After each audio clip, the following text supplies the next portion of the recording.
As I said before, we are in fact the nation's first suburb, a place of such promise, but not for all families. In fact, it is the case that your zip code on Long Island can tell more about your life outcomes than your genetic code.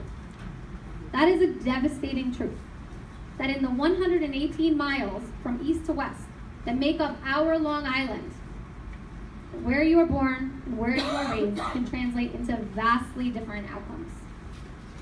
As moved as I was, and I was so moved by the uprising led by young people against gun violence in our schools and the marches this weekend, I was equally moved listening to 11-year-old Naomi Wadler talk about the gun violence that has long existed in communities all over the country and hasn't raised the consciousness of the nation.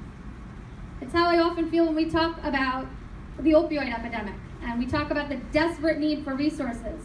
We do need those resources desperately, but so do and so have our communities that have long been affected and afflicted with addiction, starting with the crack epidemic of the 1980s.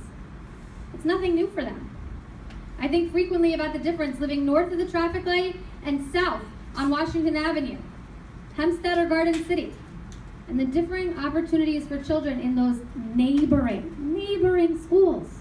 We cannot be afraid of our history, and we have to face our truth if we are to see progress.